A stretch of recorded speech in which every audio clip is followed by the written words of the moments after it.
Ya, selamat malam pemirsa kita ya. Hari ini tanggal berapa? Tanggal 28. Berarti hari ini seharinya gajian. Semoga sudah dapat semua ya. Tadi sudah saya WA kok itu Maybank, jadi sudah ditransfer harusnya. Nah, karena kita sudah gajian nih, ini saatnya kita untuk ngobrol-ngobrol seru nih bareng LPPM di podcast kita. Nah, hari ini tuh kita kedatangan tamu spesial gitu ya. Biasanya kita kalau di podcast kita itu kan ada yang kasih sponsor. Nah, hari ini tuh datang semua yang punya nih. Jadi bos-bos besarnya itu datang. Yang pertama itu adalah bos dari The Fruits, ada Pak Diki. Halo Pak Diki. Halo, selamat malam semuanya. Sehat-sehat ya. Ya, semoga sehat semua. Ya, yang kedua juga ada bos besar dari Oleh-oleh Semarangan, ada Bu Yekti. Halo Bu Yekti. Halo, selamat malam. Sehat-sehat. Nah, kemudian yang ketiga ada bos besar DPL Pandemika ya, Bu Novi. Selamat malam. Ya, jadi kita di sini ceritanya nih, kita mau ngobrol-ngobrol tentang UMKM gitu ya. Jadi di masa pandemi ini, jadi kita mengangkat sebuah tema yang berjudul Ungkit Angkat UMKM. Wah. Nah, ini kan di sini kita sudah hadir nih beberapa narasumber yang memang semuanya menjadi DPL, semuanya juga berhubungan erat dengan UMKM, terutama Bu Yekti dan Pak Diki ya. Jadi Bu Yekti ini selain memiliki UMKM oleh-oleh Semarangan, Bu Yekti ini juga menjadi koordinator untuk UMKM.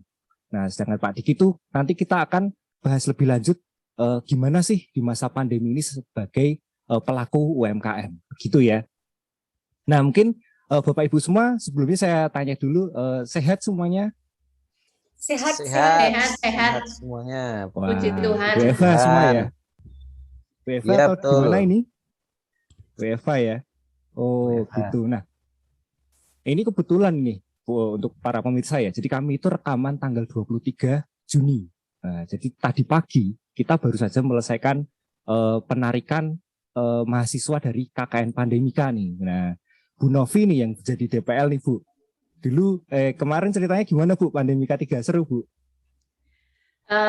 Seru banget kalau yang terakhir ini, yang Pandemika 3 itu menurut saya di antara pandemika yang sebelumnya itu yang paling seru. Mahasiswa paling semangat, sehingga kadang-kadang saya kesulitan untuk mengatur mereka supaya tidak ke lapangan. Kemarin diminta untuk hanya 6 kali, tetapi karena mereka itu saking semangatnya, mereka sampai minta-minta, Bu ini belum selesai, Bu ini harus begini. Saya sampai, aduh ini gimana caranya supaya mereka itu tidak terlalu banyak ke lapangan supaya kesehatan tetap terjaga, karena tahu sendiri ya, COVID sekarang sedang menggila di Semarang. Tapi puji Tuhan, sampai hari ini tadi saya tanya anak-anak, semuanya sehat, tidak ada yang positif. Wah, puji Tuhan ya Bu ya. Mitra juga Ya. sehat-sehat semua berarti Bu ya? Ya. Oh, gitu. Bu Novi ini di mana toh Bu? Ininya Bu, apa KKN Pandemikanya itu di wilayah mana? Yang terakhir ini saya di Kelurahan Kemijen. Oh, Kemijen ya. Kemijen Ya. itu mana tuh? Saya tuh asli Semarang tapi malah nggak paham gitu. Kemijen itu di daerah dekat pelabuhan. Oh, dekat pelabuhan ya? Oh, Iya, dekat daerah ini. Raden Patah. Oh, Raden Patah. Ya. Oh, di sana kalau setahu saya ya Bu, Pandemika 3 ini kan kita punya dua buah ini ya, dua kelompok mitra gitu ya, UMKM dan PKK gitu PKK, Bu ya. iya. Iya, Oh, kebetulan Bu saya Novi yang mendampingi PKK. Oh, mendampingi PKK. Oh, di Iya. situ programnya apa aja ya Bu ya? Kemarin ada program yang unik gitu yang mungkin Bu Novi kalau apa mendengarkan cerita tuh sampai oh ini bagus sih gitu. Sebenarnya kalau kemarin karena saya mendampingi PKK itu sebagian besar mereka bekerja sebagai ibu-ibu, itu bekerja sebagai buruh begitu. Ada beberapa yang karyawan, ada yang jualan di pasar gitu. Tetapi untuk yang UMKM memang kami tidak mendampingi. Kami mendampingi PKK karena kemarin itu ada beberapa kesulitan dari ibu-ibu PKK itu, terutama dalam menyelesaikan administrasi karena sifatnya online gitu. Jadi ibu-ibu itu mungkin karena semuanya ibu-ibu rumah tangga ya tidak terlalu familiar dengan bentuk-bentuk administrasi yang online dan mungkin juga sistemnya masih baru begitu sehingga mereka juga bingung dari pihak kelurahan sendiri, penjelasannya kurang jelas untuk ibu-ibu. Ibu-ibu bukan orang-orang yang setiap harinya memegang HP, yang setiap harinya familiar dengan sistem-sistem online begitu, mereka bingung. Lalu yang kedua, permasalahan yang dihadapi di daerah Kemijen itu karena mereka itu daerahnya sebenarnya adalah sosial ekonominya itu menengah ke bawah, Pak. Sehingga ada keinginan untuk ibu-ibu itu supaya ngirit pengeluaran selama pandemi, lalu mereka minta bagaimana kalau kami ini diajari untuk menanam sayur-sayuran yang mudah gitu, yang bisa kami rawat setiap hari di rumah gitu. Sehingga kemarin itu yang dilaksanakan oleh anak-anak mahasiswa pandemi ketiga itu mereka membuatkan program kebun sayur atau taman sayur di RT ada, kemudian ada yang budidaya ikan dalam ember gitu. Terus kemudian ada yang hidroponik seperti itu, ada yang bikin taman toga. Itu yang dilakukan oleh mahasiswa pandemi K3. Itu Pak Yu. Oh, saya dengar-dengar Ibu Novi ini ikut nyangkol ya Bu, bikin taman ya Bu. Pencitraan Pak. Berarti Bu Novi sering ke sana juga ya Bu ya? Wah, luar biasa sih Bu.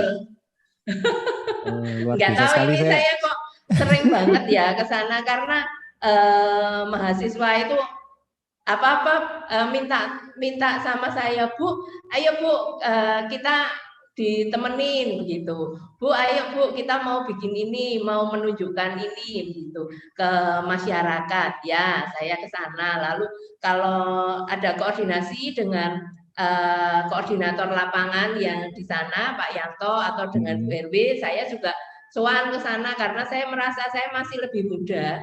Tidak enak kalau saya itu hanya lewat WA atau telepon. Jadi saya sesekali memang harus ke sana untuk menunjukkan wajah saya begitu. Oh gitu ya Bu ya. Saya malah kemarin tuh nggak sempat sama sekali karena kan kelompoknya 5 itu ya Bu ya, dan tempatnya agak berbeda-beda dan ada yang cukup menantang Bu tempat saya itu. Jadi harus naik gitu. Jadi saya akhirnya ya sudahlah saya online aja gitu Bu. Nah kalau di Pak Diki nih, Pak Diki kan kemarin juga jadi DPL ya Pak? Iya betul. Nah Pak Diki kemarin di mana Pak? Kebetulan saya mengikuti jejak Bu Novi ya dan Bu Yakti ya. Saya berada di bawah koordinasi Bu Yakti sebetulnya. Jadi gitu. sangat terkait dengan UMKM ya.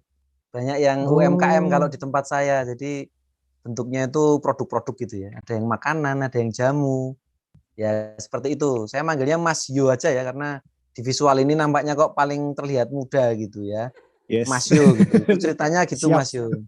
Jadi saya berada di bawah koordinasi CSE ya di tempatnya Bu Yekti. Nah salah satunya itu sebetulnya nggak jauh-jauh, tempatnya itu di sekitar kampus lah, di sekitar kampus itu ya. Paling jauh itu memang dekat dengan Kandri, tapi itu hanya satu saja dan itu yang keripik singkong, tempe dan seterusnya seperti itu. Tapi sisanya di sekitar Unika. Jadi dekat. Itu Mas Yo ya. Oke Pak. Berarti ini Pak, rata-rata jualannya makanan ya Pak ya UMKM. Betul, betul. Kalau yang di kelompok-kelompok saya itu kebanyakan itu makanan. Jadi ada ikan, terus ada sambel ya, ada apa namanya, pokoknya produk-produk lah, produk-produk. Jadi kalau di UMKM itu kan seringkali yang dijual itu produk ya. Nah nanti kalau Mas Yunanya kok beda sama startup ya. Startup itu kan lebih ke jasa, tapi kalau UMKM yang kita coba dekati ini pasti kebanyakan produk pasti ya. Pasti produk gitu. Oh gitu ya Pak ya.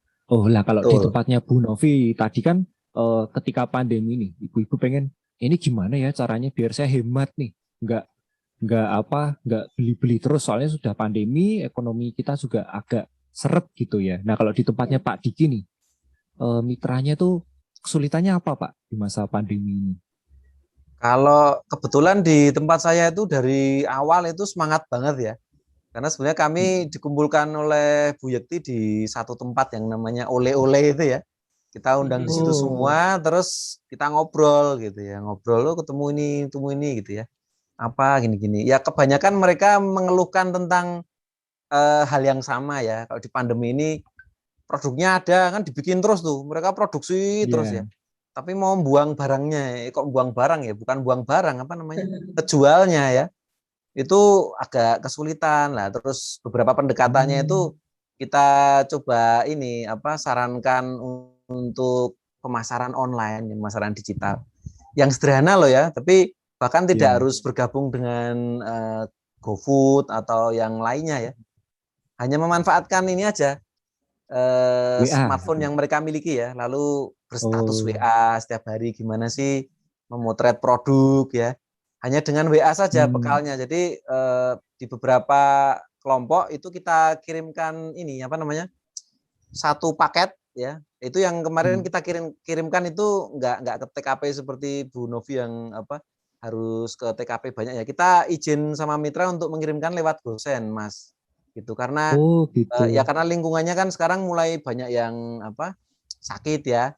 Jadi kita Iya. kirimkan itu boot potret ya, boot foto untuk produk itu kita buatin terus kita kirimkan supaya mereka bisa memotret produknya dengan bagus lah, dengan cara yang Oh gitu. berbeda ya itu. Jadi ya ajar-ajar moto ya, produk yang keren ya. Jadi Terus lebih cara menarik gitu mereka, ya Pak ya. iya betul, cara memfoto, terus cara menawarkan lewat kata-kata ya, terus cara memotret dengan sudut pandang yang berbeda lah. Selama ini kan motret cuma tinggal motret tok gitu ya, cekrek-cekrek. Nah Iya. itu sebelum motret kita sarankan dipikir dulu gitu ya, pikir dulu ini mau dijualin ke siapa gitu ya.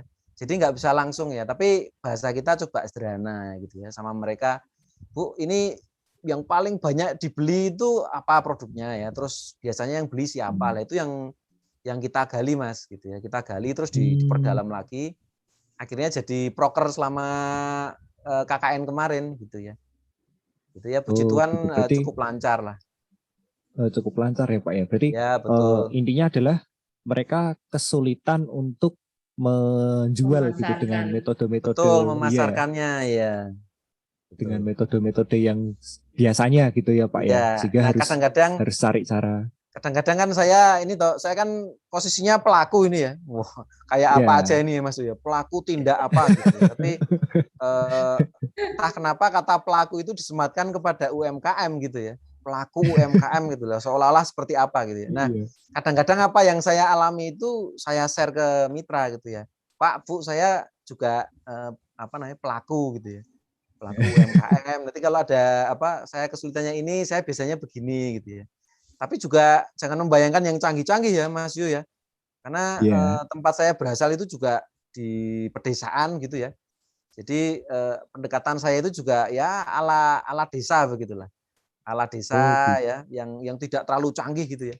Bahkan kami nggak menggunakan Gojek ya, yang sangat canggih itu, Oh tapi iya. hanya menggunakan WA saja ini, WA yang mereka Hmm. juga cukup familiar begitulah, Iya. itu kira-kira. Nah, kemarin kan katanya Pak Diki ngobrol-ngobrolnya di Oleh-oleh Semarang kan nih. Nah, Bu Yekti sebagai tuan rumahnya tempat diskusi nih Bu. Kemarin gimana Bu ceritanya itu Bu? Kok bisa tiba-tiba ngumpulkan UMKM gitu, terus gimana tuh Bu? Kok bisa menjadi koordinator intinya? Ya, saya punya teman UMKM itu kan sudah lama sekali ya, maksudnya selalu bertambah, setiap saat itu selalu bertambah. Berawal dari saya ini kan kalau boleh dibilang shopaholic ya, suka belanja. Oh, Tapi sama belanjanya Bu. bukan yang branded, bukan yang mahal. Saya selalu kalau lihat pameran UMKM itu gatel lah, pokoknya mau beli. Menurut saya kok Hmm. lucu semua gitu loh, lucu dan murah Oh gitu iya. loh ya. Jadi selalu saya tuh borong ya, jadi saya pemborong juga. Nah, berawal dari kalau saya nonton pameran itu saya selalu minta kartu nama, saya minta Oh. brosur. Kalau nggak ada ya saya catat di WA gitu kan. Lama-lama ngumpul tuh. Saya punya ratusan UMKM. Bahkan saya Sampai koleksi itu ratusan, Bu. ratusan. Wah, Saya banyak koleksi banget ini, itu. kartu namanya tuh saya buat direkturnya gitu loh. Saya punya album khusus. Jadi kalau saya butuh gudeg, saya lihat, butuh batik, butuh apa, semua ada di situ gitu. Nah, awalnya saya itu mendirikan oleh-oleh ya dari itu. Saya punya networking UMKM yang banyak dan keluhannya sama. Mereka susah menjual seperti yang dikatakan Pak Diki itu. Nah, sebelumnya saya membantu mereka dengan saya yang berjualan online. Ya, saya menawarkan produk mereka ke teman-teman, ke tetangga, ke kolega saya gitu. Tapi lama-lama saya capek sendiri. Karena saya kan kadang-kadang harus ngambil produknya itu di UMKM. Oh Nanti iya. nganter ke teman-teman gitu kan ya. Laris, memang laris, tapi capek. Lalu saya pikir-pikir, ini kayaknya enak kalau saya punya toko. Jadi UMKM datang ngedrop barang, temen yang pesan juga ambil di situ gitu loh. Nah, kemudian saya Oh, sering nongkrong dengan teman mahasiswa UMKM itu ya di tempat itu, di depan SPBU Unika itu.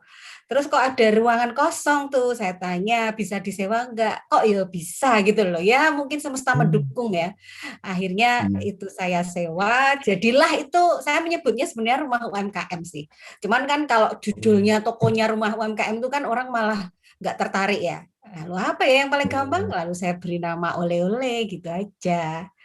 Nah, jadi itu oh, sebenarnya nggak cuma sekedar toko, tapi tempat berkumpulnya teman-teman UMKM. Jadi mereka berarti berarti datang gini, Bu. sambil berdiskusi gitu, ya.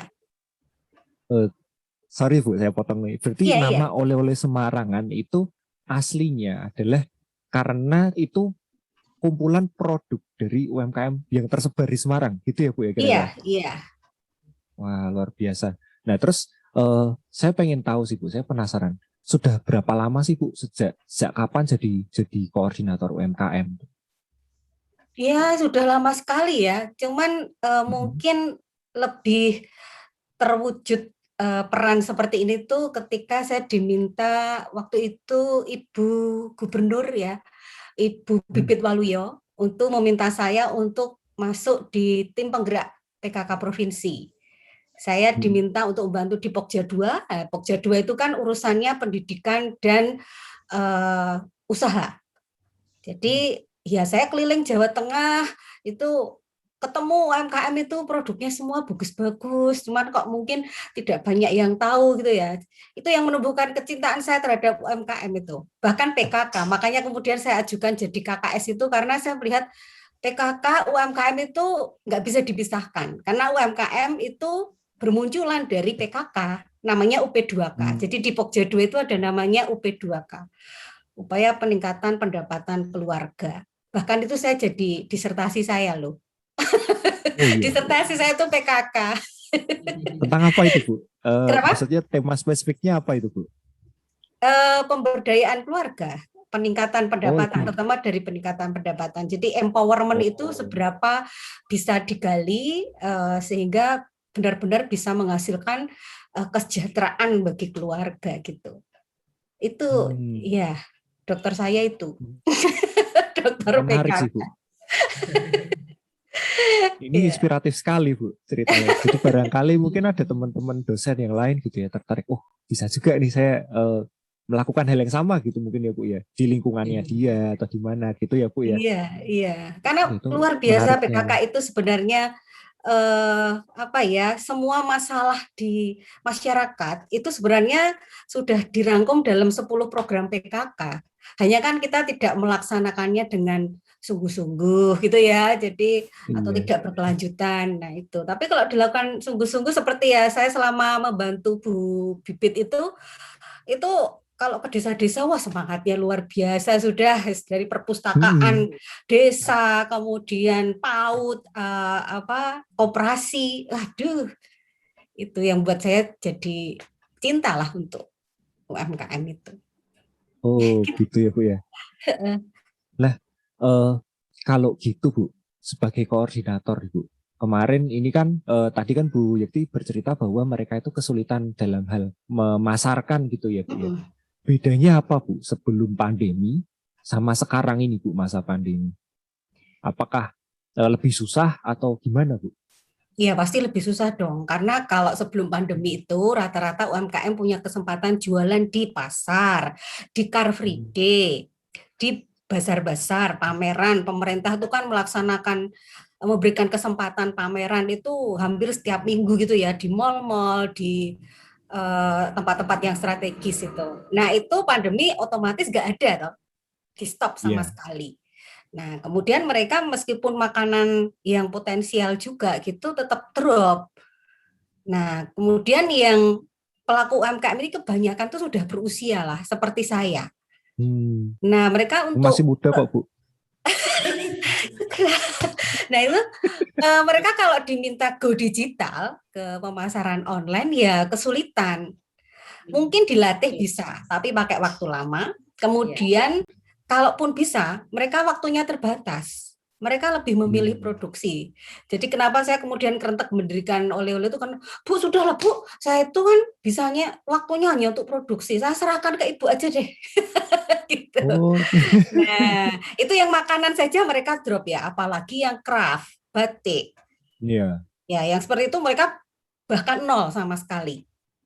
Nah, itu makanya kemudian saya bantu dengan oleh-oleh itu. Sekarang tadinya hanya makanan saja, tapi ini saya sudah bisa memberikan kesempatan juga untuk yang non makanan, nanti yang craft, yang batik dan sebagainya. Pokoknya semuanya, karena Mary kemarin itu, Bu kok yang non makanan nggak dapat kesempatan.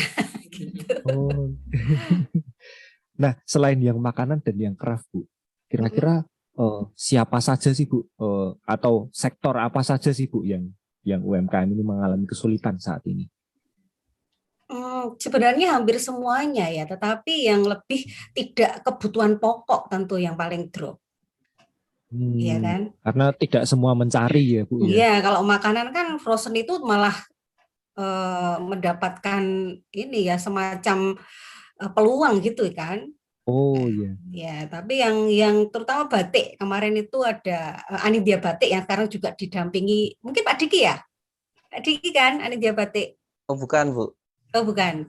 Bukan. Batik itu sebenarnya batik yang cukup terkenal ya di Semarang, tapi drop. Benar-benar drop padahal dia gitu ya. Pegawainya adalah difabel. Kaum bisu tuli.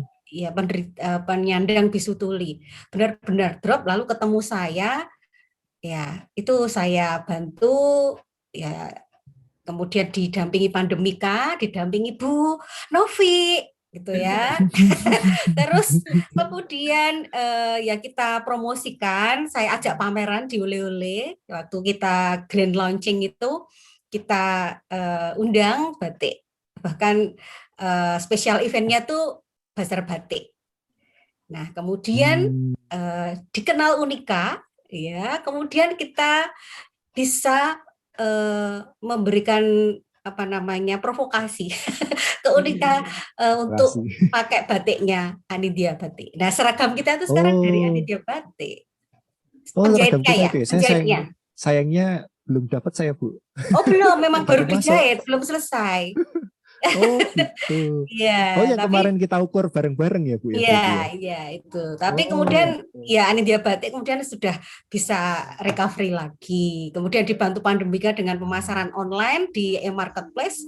Ya orderannya mulai datang lagi gitu. Oh gitu ya. Bukan saya yang menolong Pandemika, yang menolong Pandemika. Ya meskipun Pandemika menolong kan tetap lewat Bu Yekti gitu. Kita tidak bisa melupakan bahwa Bu Yekti itu pembantu gitu.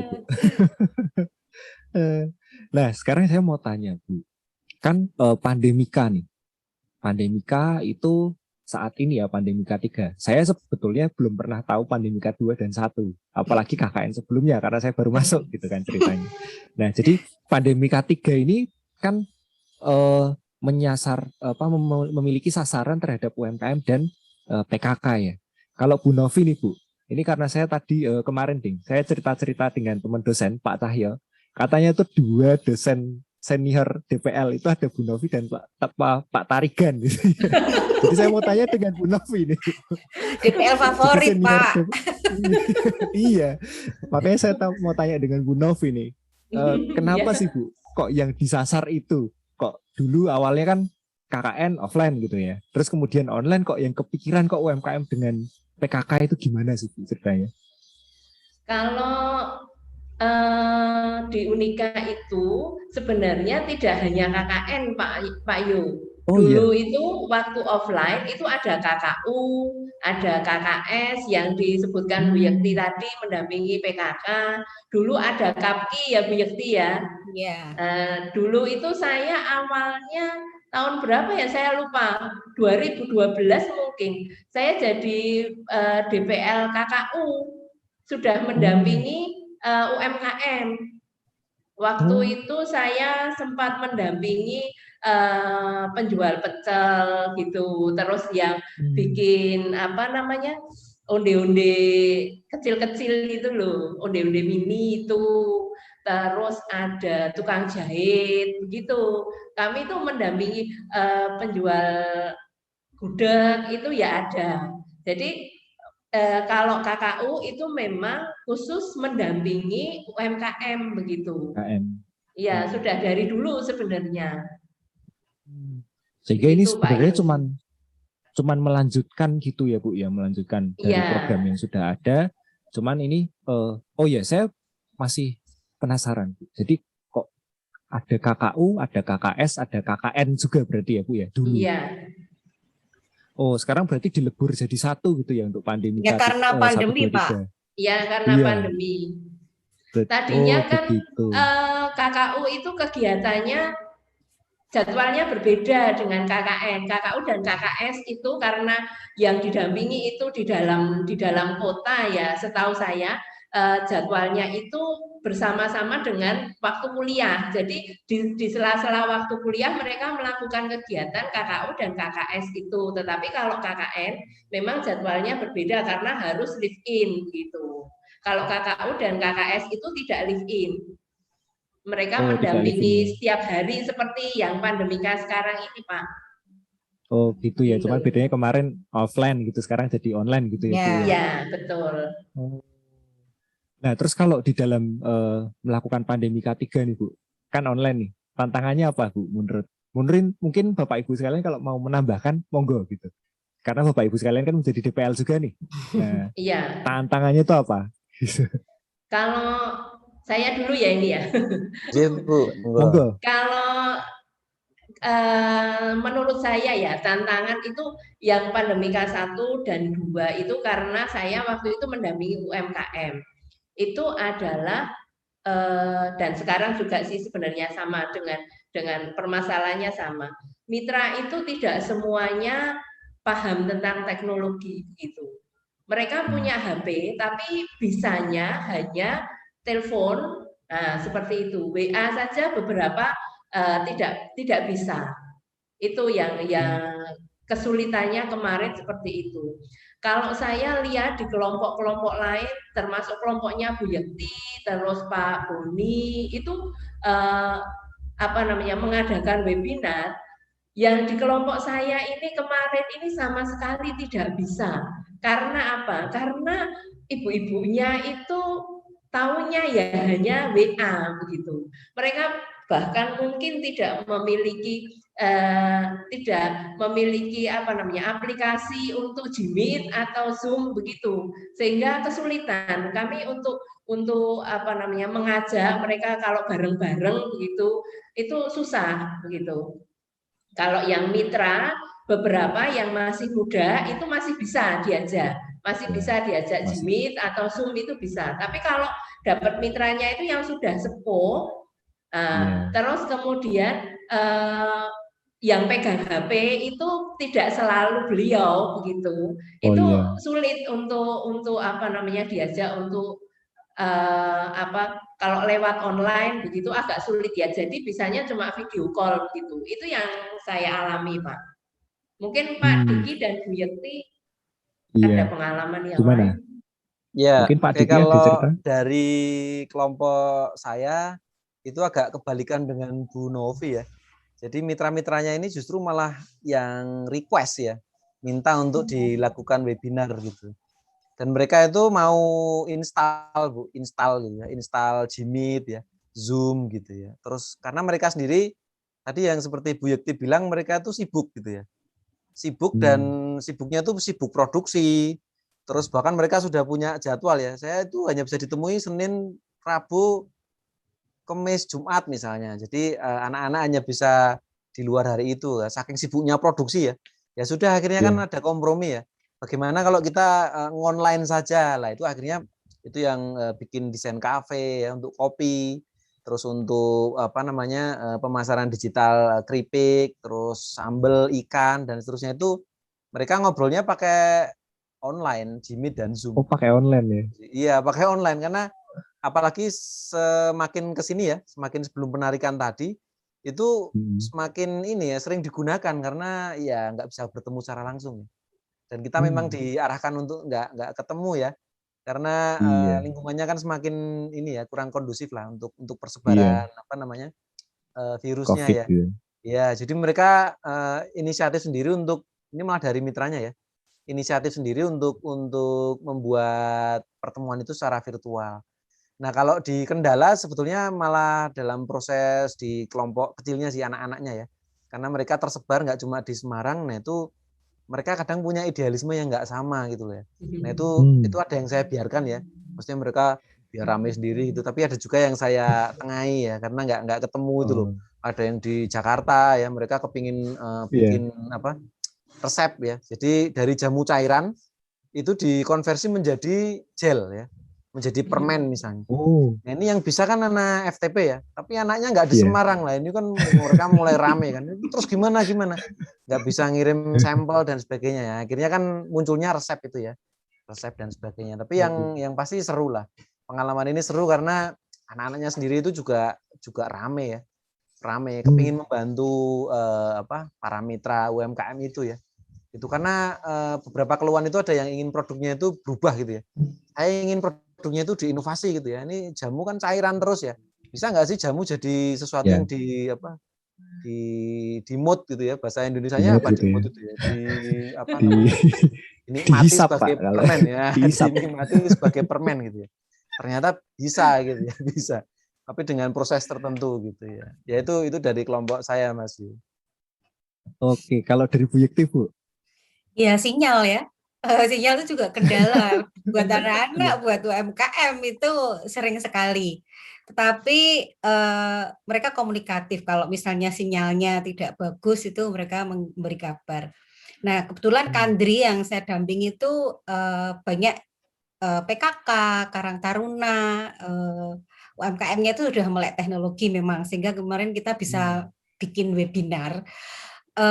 Kalau ada satu yang tidak ya, ada satu RT itu yang enggak mungkin kurang bisa, itu kemarin ngumpul di tempat Pak RT.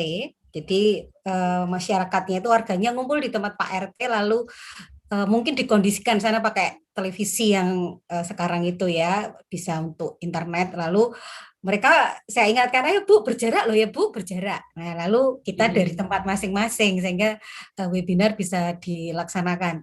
Nah kalau seperti Bu Novi tadi banyak yang hanya bisa WA, kemarin ngakalinnya anak-anak itu bikin video. Jadi kayak Pak Diki tadi misalnya ada yang pengen inovasi, bikin permen dari jahe gitu ya. Nah anak-anak itu yang TP, ada Pak ini dari TP kemarin ngajarin bikin minuman apa ya, kan kita programnya pemanfaatan tanaman toga. Nah waktu itu anak TP yang di luar pulau bahkan itu membuat video bagaimana itu proses mengolahnya itu dari jahe kemudian jadi minuman yang sudah siap minum itu.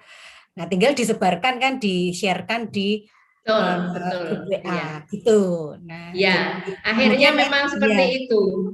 Kalau kesulitan misalnya mau bikin webinar atau kemarin itu penyuluhan di mana Bu, kami belum sempat penyuluhan, ini sudah tidak boleh ke lapangan. Terus saya bilang ya bikin video, saya bilang begitu, bikin video nanti dikirim lewat WA, saya bilang begitu ke mereka. Akhirnya seperti itu. Iya. malah seneng kok kalau begitu kok. Mereka kan bisa Ya. diputar ulang gitu kan. Ya, betul ya.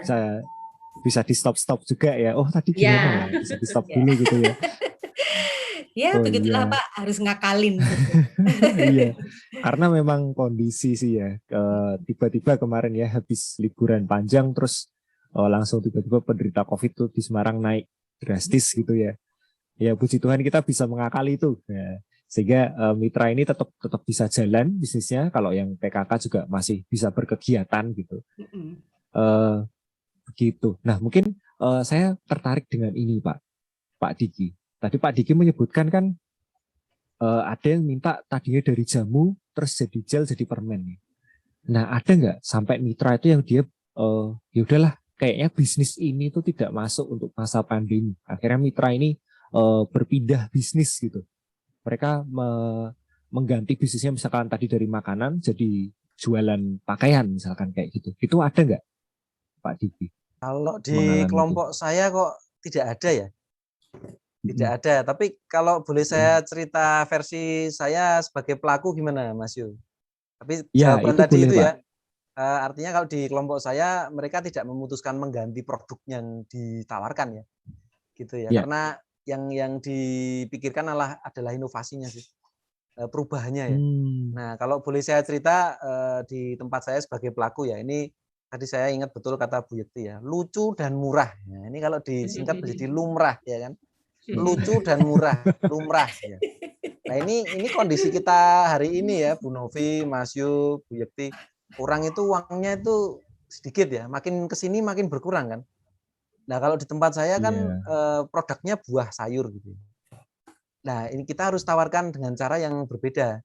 Gitu. Jadi kita kalau di tempat saya nggak mengganti produk ya, tapi justru penawarannya itu dirubah. Jadi misalnya yang biasa beli sekilo ini kan pelanggannya kan kita catat ya, kita punya database ya, sebagai customer yang loyal gitu kita catat nih kesukaannya apa gitu.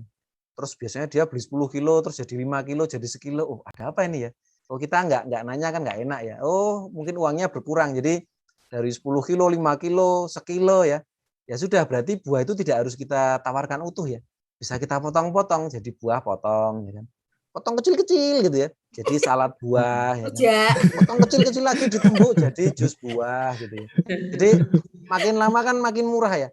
Oke, mungkin kita ini ya Bu Yekti ya, mencoba memahami kebutuhannya pelanggan itu apa sih. Terus uangnya tinggal berapa ya. Jangan sampai mereka pergi gitu. Kalau memang punya uang 2.500 katakanlah ya.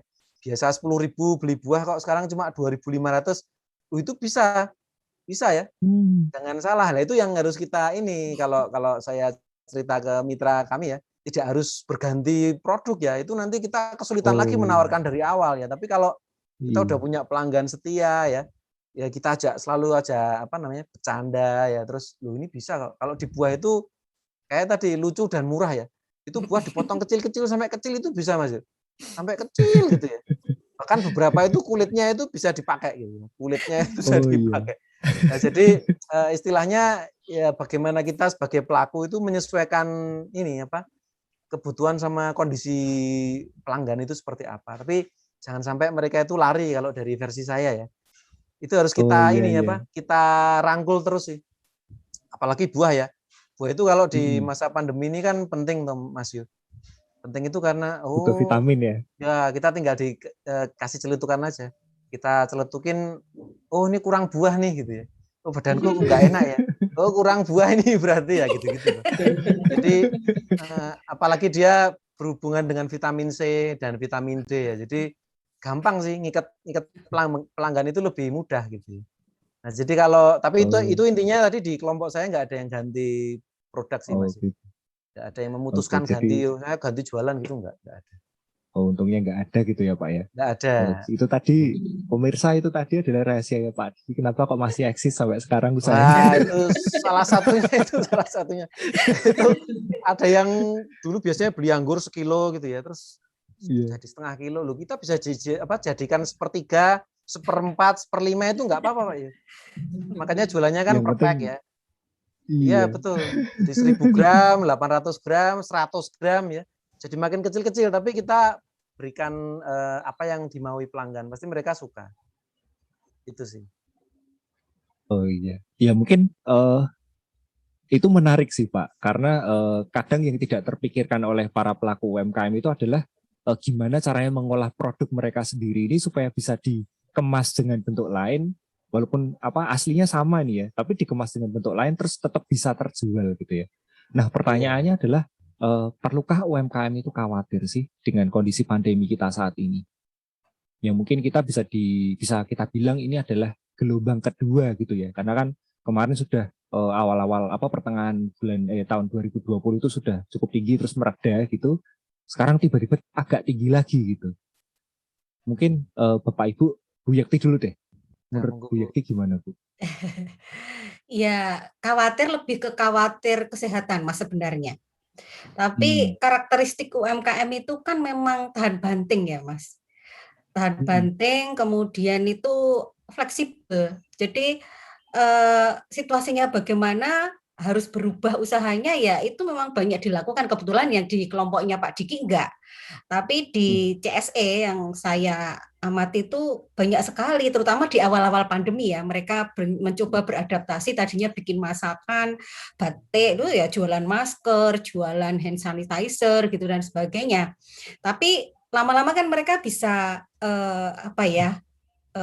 paham situasinya, lalu mencari ya biasa the power of kepepet itu pasti muncul ya Pak ya.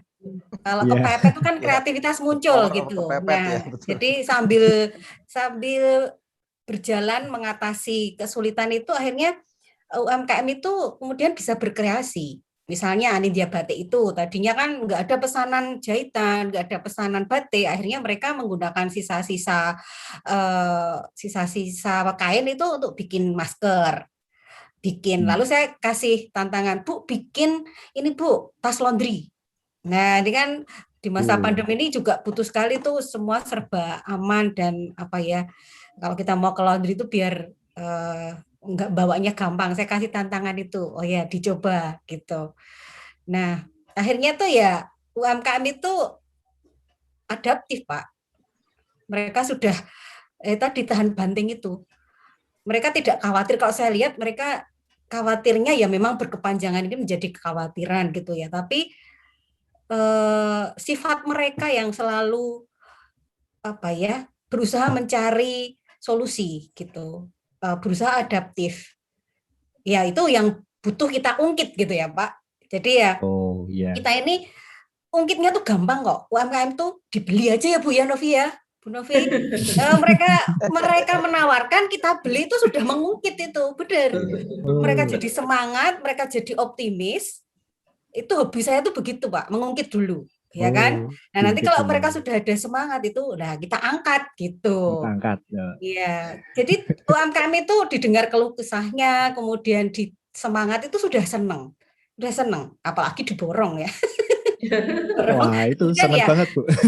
Kemudian ya seperti saya misalnya, kemudian saya memberikan solusi untuk pemasaran dengan oleh-oleh, kemudian saya kenalkan dengan Pandemika gitu kan, lalu saya kenalkan dengan pihak-pihak yang ya bisa membantu lah, misalnya asosiasi atau komunitas-komunitas gitu. Nah akhirnya itu ungkitnya itu kemudian mereka rasakan, sehingga mereka punya kekuatan untuk untuk bangkit.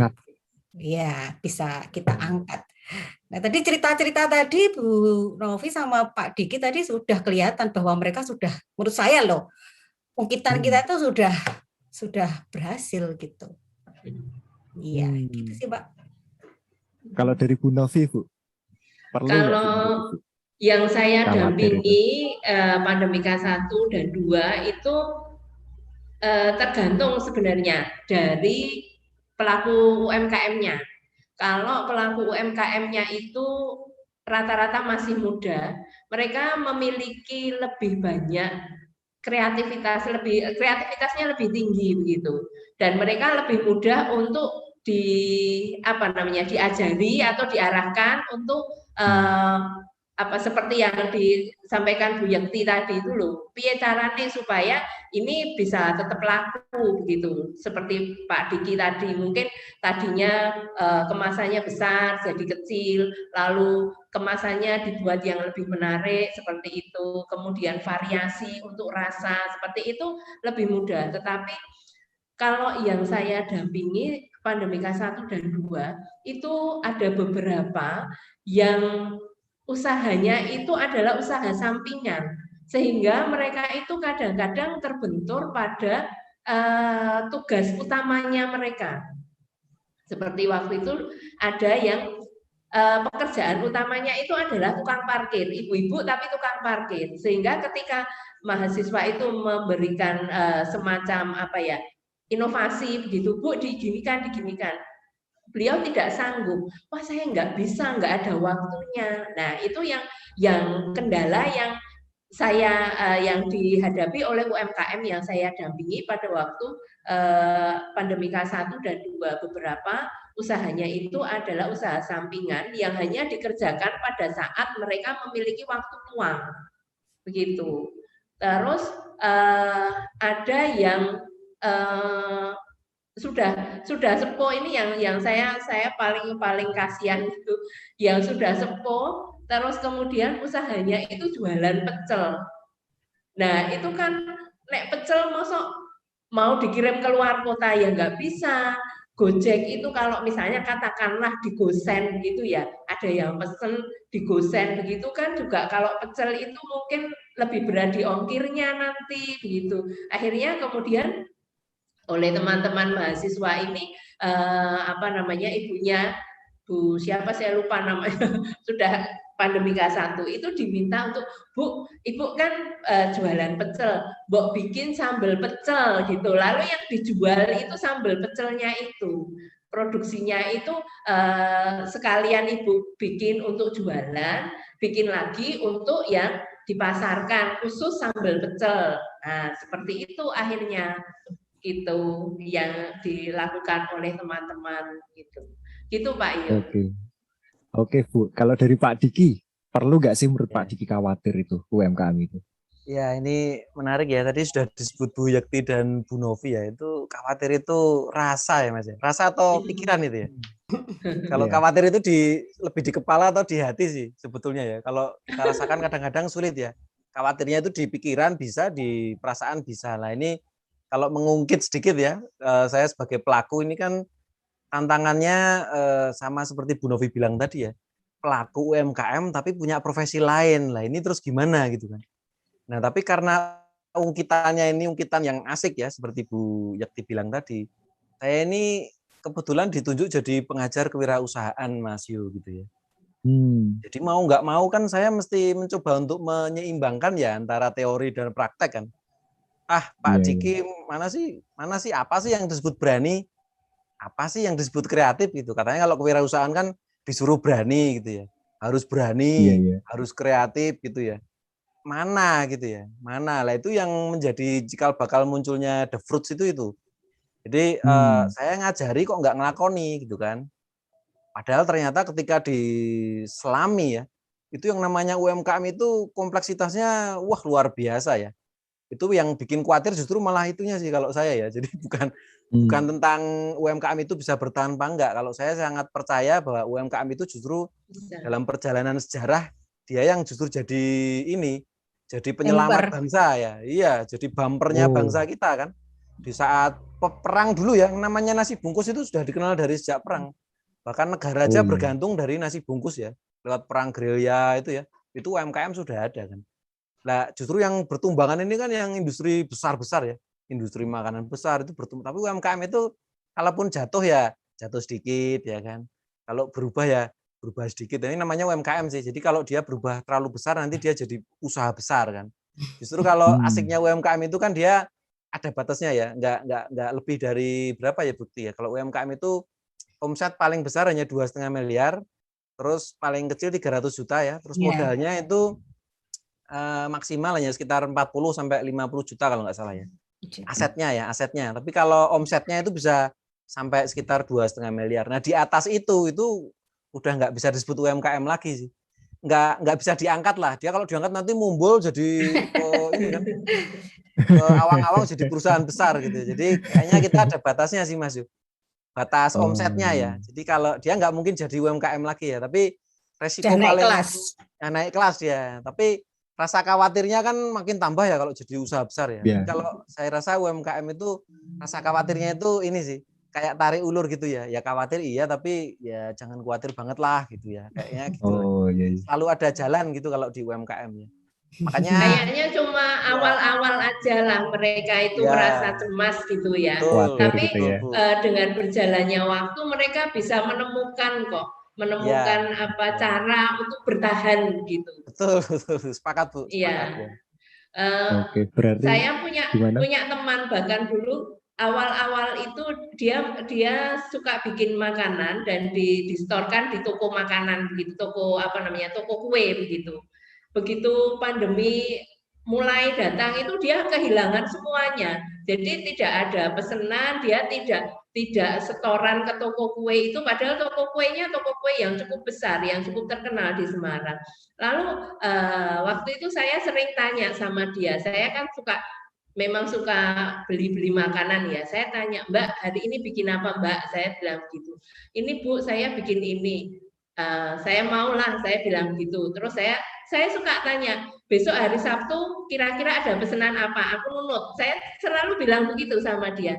Akhirnya ketika dengan berjalannya waktu, dia memang awal-awal itu mengeluh sama saya, "Duh Bu, nggak ada orang yang pesan untuk arisan, untuk acara, tidak ada orang mantu, tidak ada orang rapat dan sebagainya." Dia mengeluh. Tapi sekarang ini saya melihat statusnya dia itu tiap hari ada saja pesanan ya, yang Jumat berkah lah, yang pesanan untuk apa. Saya bilang, wah, saya ini wis Kewalahan ya. Iya, sudah kewalahan dia sampai akhirnya dia sekarang itu sedang berada di luar kota. Tapi pesanan di Semarang itu dihandle oleh teman-temannya. Dia yang mengkoordinir gitu. Sekarang sudah sampai begitu, Pak. Jadi awal-awal saja mereka itu cemas. Tapi cepet kok mereka itu bangkitnya itu cepet. Oh iya. Memang berarti, seperti yang kata Bu Yekti tahan banting itu tadi. Ya. Oh iya. Jadi kira-kira begini ya, UMKM itu khawatir boleh, tapi jalan itu tetap ada, gitu ya Bu ya, Bapak Ibu ya. Nggak kerasa ya, nih. Asal Kita ditemani sudah, Mas. Gimana Bu? Iya. Ditemani ya. Pandemika itu kan perannya menemani itu, mengungkit itu ya. Oh iya. Jadi nanti mungkin kalau ada penonton nih yang punya usaha UMKM, bisa kontak Unika kalau misalkan butuh bantuan, butuh pendampingan gitu ya. Bu Yekti juga ya. Iya. Kalau butuh pemborong ada saya. Oh iya, ada Bu Novi juga. Kalau mau nitip di toko saya. Ada semua. Saya gak kerasa Bapak Ibu. Sudah 4 jam kita ngobrol-ngobrol itu ya. Lama sekali. Jadi nanti daripada yang nonton kecapean buat nonton kita, walaupun seru sekali ini obrolannya, mungkin saya harus sudahi dulu. Nah, sebelumnya saya ucapkan terima kasih dulu kepada Bapak Ibu yang sudah mau hadir sebagai narasumber. Kemudian terima kasih kepada Bu Yekti dan Pak Diki ya, yang sudah menjadi sponsor gitu. Jadi nanti Bu Novi ditunggu, ini ada besok.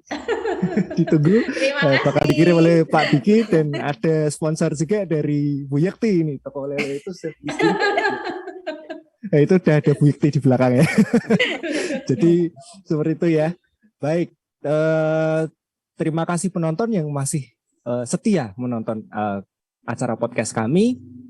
Kita bakal bertemu lagi bulan depan dengan tema yang tidak kalah serunya gitu ya. Baik, terima kasih. Selamat malam. Dadah.